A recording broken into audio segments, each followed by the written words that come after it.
रामपुर जनपद के सभी हमारे पत्रकार व छायाकार बंधुओं, यहाँ पर उपस्थित हमारे रामपुर के विधायक आदरणीय आकाश सिन्हा जी, बिलक के विधायक आदरणीय राजमाला जी, हमारे जिला पंचायत के अध्यक्ष आदरणीय बुद्धि जी और आदरणीय हरीश कुमार जी।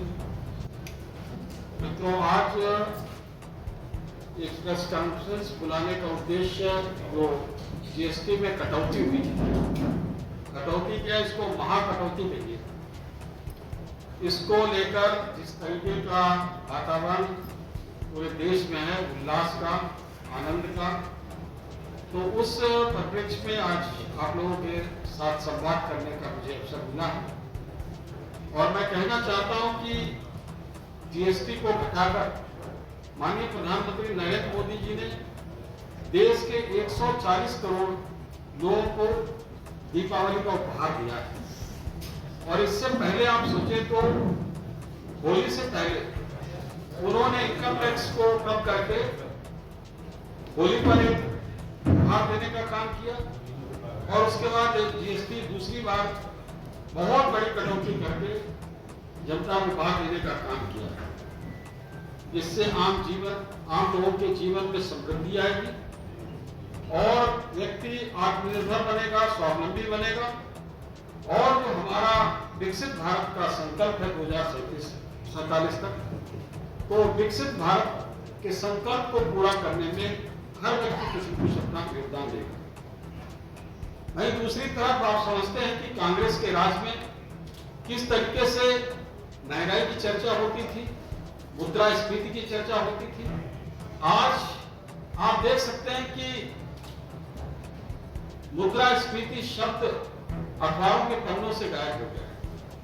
नहीं तो रोज अखबार के पन्नों में आता था कि मुद्रास्फीति इतनी हो गई, इतनी हो गई। महंगाई की दर लगातार शीर्षक की तरह बढ़ती चली जा रही है। और उस समय एक पिछली लाइव फिल्म आई थी जिसमें कहा गया था कि मेरे सैया तो बहुत कमाते हैं, महंगाई टाइम खाए जा रहे हैं। तो महंगाई को किस तरीके से अफेक्ट किया जा रहा था उस समय समाज में, आप सब लोग समझ सकते हैं। लेकिन उस महंगाई को पूरी तरीके से नियंत्रित करने का काम देश के प्रधानमंत्री माननीय नरेंद्र मोदी जी ने किया है। आज जिस प्रकार से देश विकास कर रहा है, कांग्रेस के समय बड़े बड़े घोटाले घपले होते थे और एक धारावाही की तरह आज एक घोटाला हुआ, कुछ दिन बाद दूसरा घोटाला होता था, कुछ दिन बाद तीसरा घोटाला हो रहा, कभी पूंजी घोटाला हो रहा, कभी जीजा की घोटाला हो रहा। तो इस तरीके से लगातार घोटालों पर घोटाले होते चले जा रहे थे और कांग्रेस के शासन प्रशासन में बैठे हुए लोग कुछ नहीं कर पाते थे। मनमोहन सिंह जी मौन हो जाते थे, किसी प्रकार से जनता के प्रश्नों का जवाब नहीं मिलता। और जब डिमांड होती थी कि पैसे की आवश्यकता विकास के कार्यों के लिए, तो वो कहते थे कि पैसे पेड़ों पर तो नहीं लगते। इस प्रकार से हमारे नरेंद्र मोदी जी से कहिए कि हमको विकास के लिए इतनी जरूरत है, तो मुझको लगता है कि उससे ज्यादा ही क्या बजट बनता है और पैसा दिया जाता है, कहीं कोई पैसे की कमी नहीं रहेगी। वो इसलिए नहीं रह गई कि उन्होंने व्यवस्थित तरीके से जो सिस्टम में भ्रष्टाचार था उसको टेक्नोलॉजी के माध्यम से दूर करने का काम किया है। 2014 में जब माननीय प्रधानमंत्री नरेंद्र मोदी जी बने, उस समय से ही लगातार जो सिस्टम में लीकेज था, जो पैसा गरीबों का था, वो गरीबों का पैसा बिचौलिए खा जाते थे। उस समय के प्रधानमंत्री राजीव गांधी जी कहते थे कि हम ऊपर से 100 रुपया भेजते हैं तो नीचे गरीब तक पहुंचते पहुंचते 15 रुपया नीचे पहुंचता है, 85 रुपया बिचौलिए खा जाते हैं। आज देश के प्रधानमंत्री माननीय नरेंद्र मोदी जी अगर 100 रुपया भेजते हैं तो पूरा 100 का 100 उस गरीब के खाते में आता है। 2000 रुपए की किसान सम्मान निधि की किस्त भेजी जाती है तो पूरे 2000 रुपए गरीब के खाते में आता है। यानी जनधन योजना के माध्यम से जो टेक्नोलॉजी के सहारे एक व्यवस्था उन्होंने डेवलप की, इसके कारण भ्रष्टाचार और जो सिस्टम में लीकेज था उसको खत्म करने में हमने सफलता प्राप्त की है। आज और इसके कारण अर्थव्यवस्था में आमूल-चूल परिवर्तन आया। 25 करोड़ लोगों को हम गरीबी से बाहर निकालने में सफल हुए और जो माननीय प्रधानमंत्री नरेंद्र मोदी जी ने अपने प्रथम कार्यकाल में गरीबों के कल्याणकारी जो जन कल्याणकारी योजनाएं बनाई हैं, जिसमें जनधन योजना के माध्यम से खाते खुलवाने की बात हो या फिर मुफ्त में रसोई गैस कनेक्शन देने की बात हो, मुफ्त में बिजली का कनेक्शन देने की बात हो और मुफ्त में उनका पक्का घर बनवाने की बात हो, शौचालय बनवाने की बात हो या 5 लाख तक का मुफ्त में स्वास्थ्य बीमा देने की बात हो और साथ ही साथ मुफ्त का राशन देने की बात हो। इसके कारण हमारा गरीब आज सक्षम हुआ है और गरीबी रेखा से बाहर निकलने का काम किया। अब इन गरीबी रेखा से बाहर निकल आए लोग तमाम अन्य प्रकार की आवश्यकताएं भी। पहले आदमी उसी के लिए संघर्ष कर रहा, 2 जून की रोटी के लिए संघर्ष करा। अब 2 जून की रोटी का उसका संघर्ष खत्म हो गया, तो उसको रोजगार चाहिए, उसको भी बाकी लोगों की तरह सुगम जिंदगी चाहिए, तो वो उसको लेकर इनकम टैक्स पहले कम किया गया। अब जीएसटी की दरों में कम करके जो हमारे 4 स्लैब थे, मेजर स्लैब्स, जिसमें 28%, 18%, 22% और 5%, उसमें से 2 स्लैब पूरी तरीके से खत्म कर दिए गए। 28% का एक मेजर स्लैब था, वो खत्म कर दिया गया और उसके अलावा 12% का मेजर स्लैब था, वो भी खत्म कर दिए गए। 28% के बहुत से आइटम्स को हमने 18% में ला दिया है, कुछ को 12% में भी लाया है और इसी प्रकार से 18% के बहुत से आइटम्स को हम 12% में लेकर आए हैं, वो 5% में लेकर आने का काम किया है। 12% वाले भी 5% लाए हैं और बहुत से ऐसे आइटम्स हैं जिनको हम 0% पर लेकर उनका थोड़ा सा जानकारी आपको देते हैं। मुक्ति दिलाने का काम कर रहे हैं, उसको 0% हमने स्वास्थ्य बीमा पर किया है, जीवन बीमा पर किया है। कॉपी, नोटबुक, बैग, चार्ट, जो बच्चों के पढ़ने लिखने की नोटबुक्स हैं, उस पर भी टैक्स लगा करता था, उसको घटाकर माननीय प्रधानमंत्री जी ने 0% पर लाने का काम किया ताकि हमारे बच्चों को सस्ती दरों पर किताबें मिल सके और अच्छी तरीके से वो पढ़ाई लिखाई कर सके। इसके अलावा जो हमारे दुग्ध के बहुत से प्रोडक्ट्स हैं और बहुत अन्य जरूरी चीजें हैं, उस पर भी 0% टैक्स करने का काम किया है। बटर, चीज, घी, डेयरी उत्पाद, उसको 12% से घटाकर 5% करने का काम किया गया। हेयर ऑयल, शैम्पू, टूथपेस्ट, साबुन, शेविंग क्रीम, इसको 18% से घटाकर 5% करने का काम किया गया है।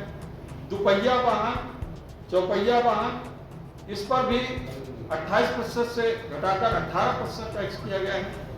एयर कंडीशनर और बड़े साइज के जो टीवी हैं 32 इंच के, इसको भी 28% से घटाकर 18% किया गया है।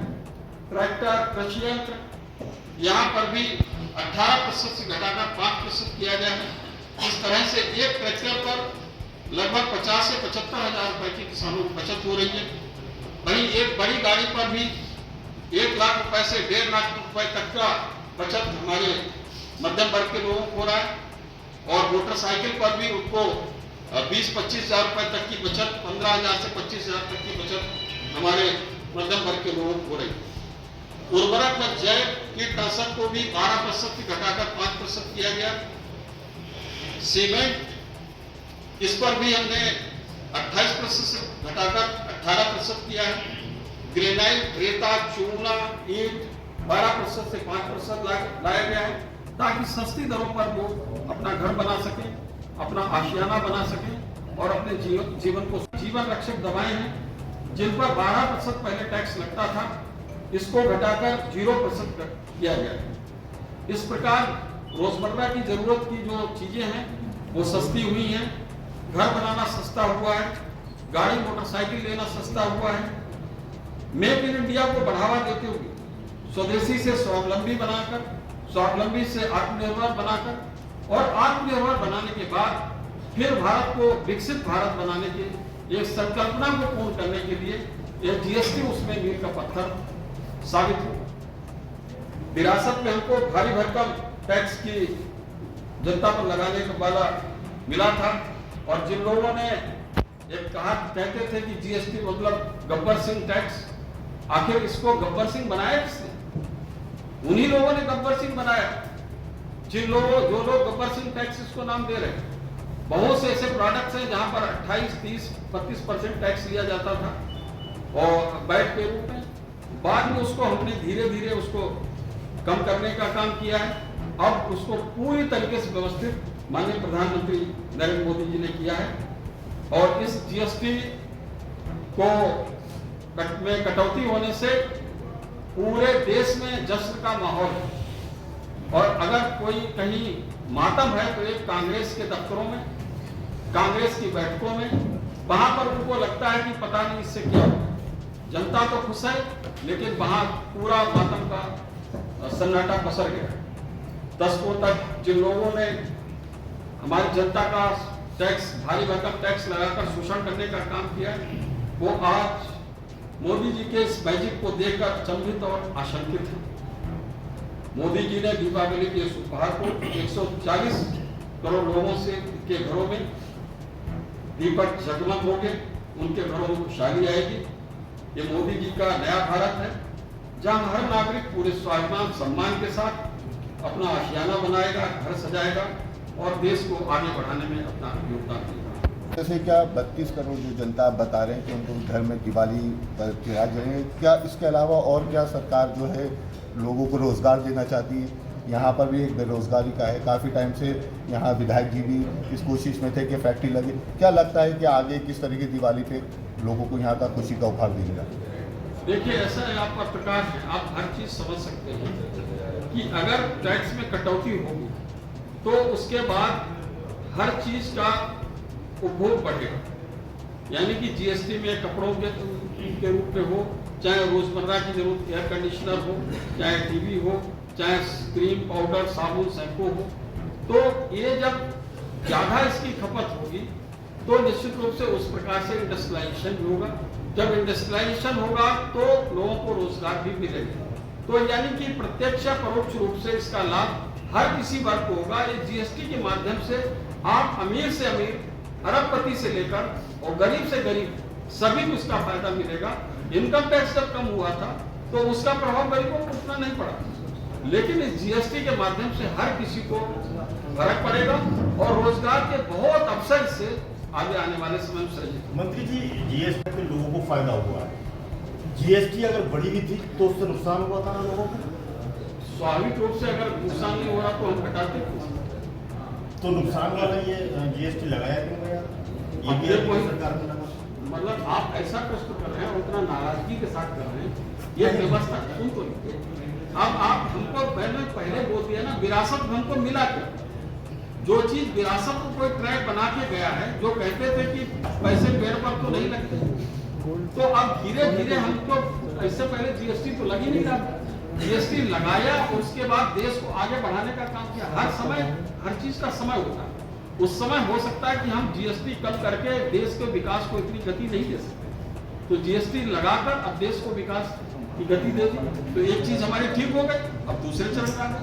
अब जीएसटी जब कम अब भी ज्यादा लेंगे तो ये गलत है, पहले जो ज्यादा लिया गया वो भी सही। अच्छा मंत्री जी, एक चीज और है जो जिस सच्चाई को शायद आपको नहीं बताया गया होगा कि मार्केट के अंदर अभी भी जीएसटी का जो फायदा आम आदमी को मिलना चाहिए वो पूरी तरह से नहीं। देखिए ऐसा है कि पूरी तरीके से इस पे सख्त सरकार रोक अपना रही है। अगर जीएसटी को उपभोक्ताओं तक फॉरवर्ड नहीं किया करेगा तो उन लोगों को उस प्रकार से दंडित करने का भी आगे काम करेंगे। और निश्चित रूप से जिस तरीके से मैंने देखा है, मैं भी मार्केट में गया हूँ, व्यापारियों में बहुत उत्साह है और व्यापारी मुझे तो अभी तक किसी ने नहीं बताया कि हमको एक प्रॉफिट फॉरवर्ड नहीं हो रहा, लेकिन अभी पुरानी दरों पे जैसे कि लेके आ रहा था तो अब थोड़ा बहुत समय लगता है। हालांकि एक व्यवस्था बनाई गई है कि आप जो पुराना माल है उसको वापस कर दीजिए और नई जीएसटी लेकर उसको आगे ना कि हमारे व्यापारी। मंत्री जी, आज आपने रामपुर का दौरा करा है, जो पुराना माल जिन रेटों पे था वो उन्हीं पे बेचा जाएगा,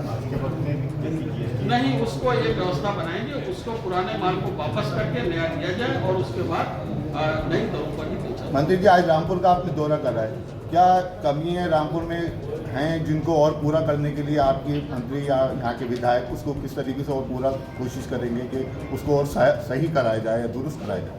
देखिए, रामपुर में बहुत प्रकार की जरूरतें थी। आपने डेवलपमेंट के रूप में देखा होगा कि जब से हमारी सरकार आई है, आप देखें कि रामपुर का एक कायाकल्प पूरा बहुत तरीके से बदलता है। हालांकि जब पुराना देखो 6 महीने साल भर बाद वो चित्र से उतर जाता है, लेकिन धीरे धीरे आपने देखो कि किस तरीके से सड़कों को चौड़ा किया गया और किस तरीके से सब चीजों को व्यवस्थित करते चले जा रहे हैं।